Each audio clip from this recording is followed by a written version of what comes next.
Welcome back for part 3 of argumentation, and I believe the 5th video in this series about preparing and reviewing materials for the AP language test.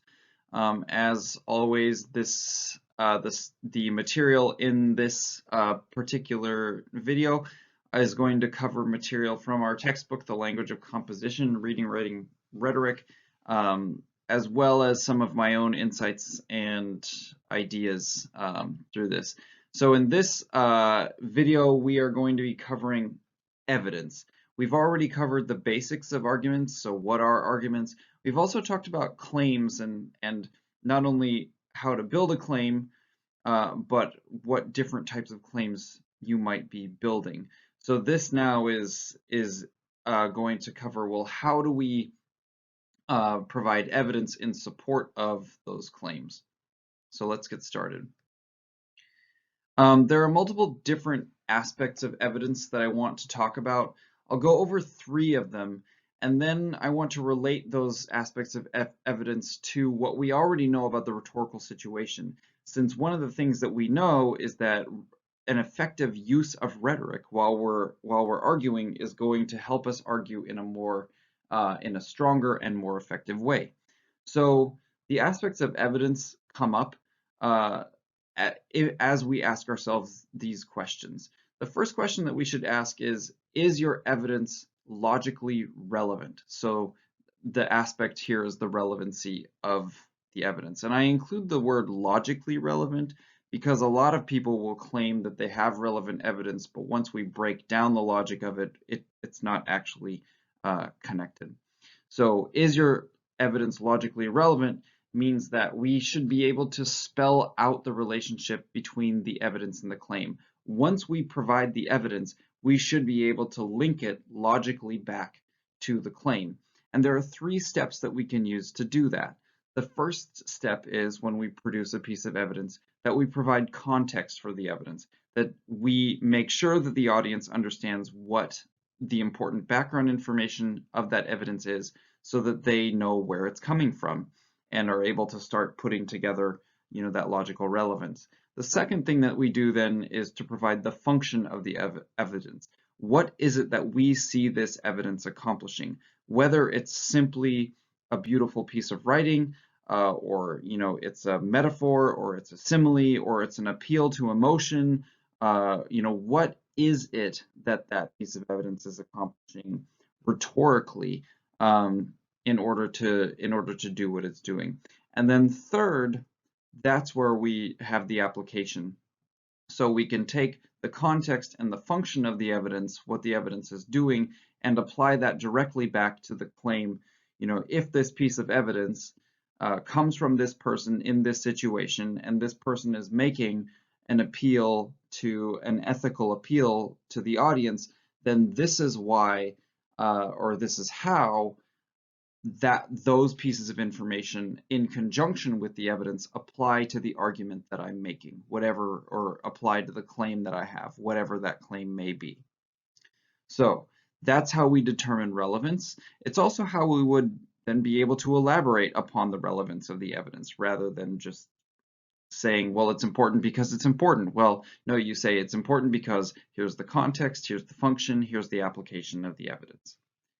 The second question that we should ask ourselves is the question of accuracy. So is our evidence accurate?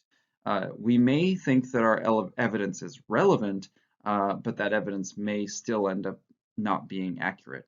So when we're considering accuracy, we look at a few things. The first thing we look at is that we make sure that if we're quoting something, that we've quoted it correctly. Have we spelled things the way that they were spelled? Have we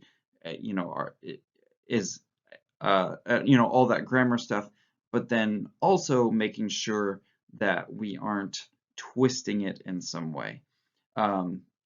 If we're paraphrasing it, then we're making sure that we aren't blowing that paraphrase out of proportion and taking things out of context. So are we accurately representing the quote or the paraphrase, making sure that we're not, like I said, taking it out of context. If we're taking things out of context, then we're adding inaccuracy to the evidence. No matter how good the actual information is, if it's out of context, it's inaccurate. Third, then we need to check the source's credibility and make sure that the source's credibility is actually something that we can rely upon in order to increase its relevancy. So relevancy and accuracy are two of the three aspects of evidence that we need to consider, and obviously they have things that they rely upon each other in certain ways. So one last thing that we need to check is to understand the source's biases and agendas. So all sources, you can never ever say that a source is unbiased. You can never ever say that a source doesn't have an agenda. All sources have biases. All sources have agendas. It's just a matter of determining what those biases and agendas are and weighing the benefits or the detriments of using that source with those particular biases and agendas, but it's never legitimate to say there is no bias or agenda. And sometimes that needs to be part of the context of the source when you're considering relevancy. The third aspect of evidence that we need to consider is the sufficiency of the evidence. So do you have a sufficient amount of evidence to support the claim or the argument that you're making? So relevancy and accuracy are they interplay with each other. Sufficiency is a slightly different aspect of evidence that, yes, it has relationships to relevancy and accuracy, but it also kind of stands on its own. And a lot of times people will ask, well, how much evidence do I need? And there's no easy answer to that. If you have highly relevant, highly accurate information, then maybe you don't need as much as if you have, slightly less relevant, maybe it's not quite as accurate as you wish, maybe it's a little bit more biased than you want, then you probably need a little bit more evidence. So the answer to the question of do you have sufficient amounts of evidence is there is no specific number. You need as much evidence as you need. Usually, the more, the better. If you're saying, well, I only need one, is that ever going to be sufficient? Maybe for certain audiences, but not for all, right? So you really have to, this is something that you have to feel out and figure out on your own. So there are ways that SOAPs can help you do this. If we go back to the rhetorical situation, so determining relevancy and accuracy and sufficiency is highly subjective to the rhetorical situation that you're in. For example, if you consider the subject of your rhetorical situation, that's going to help you identify the necessary sources and types of evidence that you're going to need. So when you're going through sources and types, you can automatically get rid of certain types. Oh, this isn't relevant. Oh, this isn't accurate based on my topic, and seek out more sufficient sources. Looking at the occasion, what is the question that you're trying to answer? Remember that developing a claim requires you to first develop a question that you're exploring. So once you have that question that you're trying to answer and why are you trying to answer it, that's your occasion.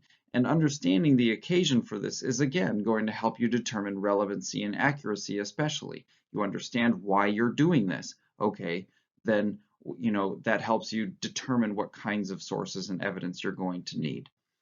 Looking at your audience, who are you arguing toward? Not who are you arguing with. There's a difference. Who are you arguing toward?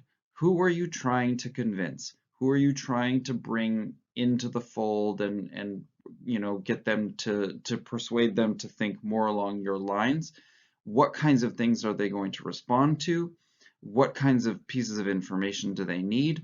All of that is going to help you determine what is going to be relevant pieces of evidence and what is going to be considered accurate and what that audience is going to feel is sufficient. If you're arguing to a bunch of kindergartners, maybe sufficiency really only means you need one piece of evidence. Whereas if you're arguing with a bunch of PhD candidates, you're going to need a lot more. And it's going to need to be much more highly relevant and much more highly accurate. So understanding the audience is going to help you determine what kinds of evidence you're going to use. Understanding your purpose, having a clear claim. So, again, this is once you have done your research and developed your claim, you've had your question, you did your research, you developed your claim. Once you've got that and you're starting to put the argument together, you're going to be able to narrow down even further what kinds of evidence you're going to use. So you're going to be able to refine even more what's relevant, what's accurate, what's going to be sufficient for this. And then finally, you as the speaker are going to determine certain parts of that. Who are you to the audience? What role do you play in their lives? How do they perceive you? And what do they need from you in order to be convinced by you?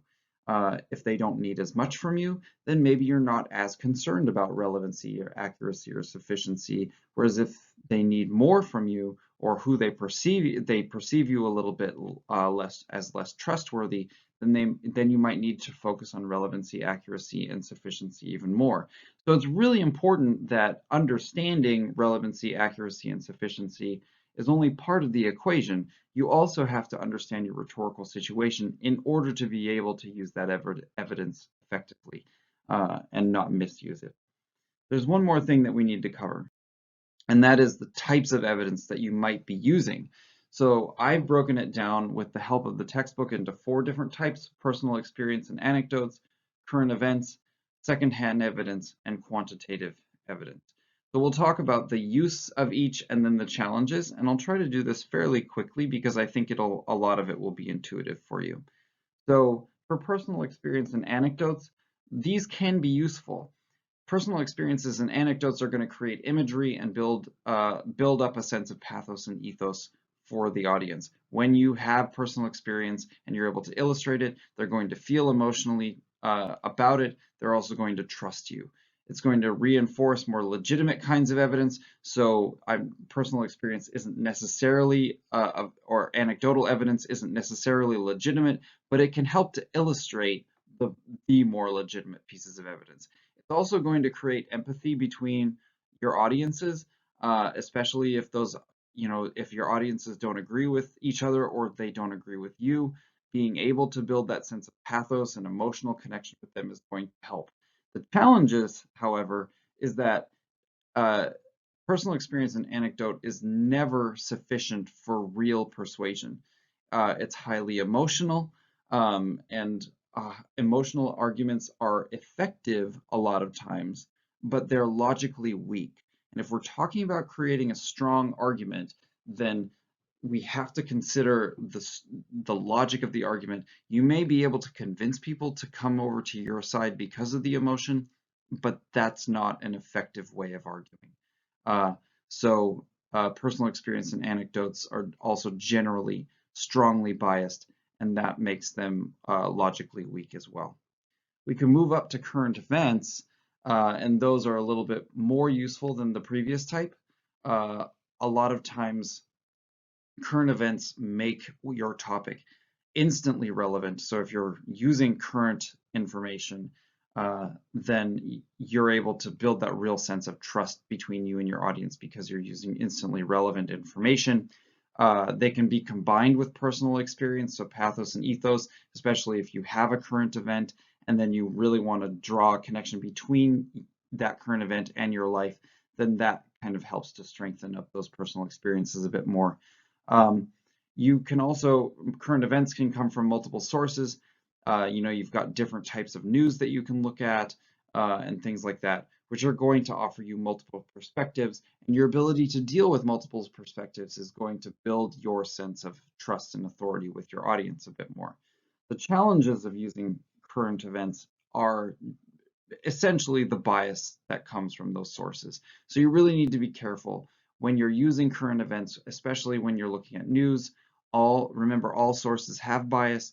What are those biases? And make sure that you're addressing those biases as part of the relevancy of your evidence. The third type of evidence is stronger yet, and that's what we call secondhand evidence. We have 2 types of secondhand evidence. We have historical information, and then we have expert opinion. And before you stop and say, wait, Mr. Lassard, historical information and expert opinion, those are firsthand. You're right. If you were the person who actually made the historical information, or if you were actually the expert. In most cases, you're not. So it's secondhand evidence because you're the person who's gone to the original source and you're conveying it. So historical information, you can use primary sources to build that ethos, and it's going to provide real context that's going to build your credibility. But again, you aren't the person who created that information. Second, expert opinion, same deal. You're going to the expert and bringing it to your audience. Now, if we're talking about what constitutes an expert, they should be published in their field. It can't be somebody who just has an opinion and are calling themselves an expert. You need to be able to verify their credibility. The second part of that is, are they going to be perceived as credible by the audience? That's a tricky question to answer.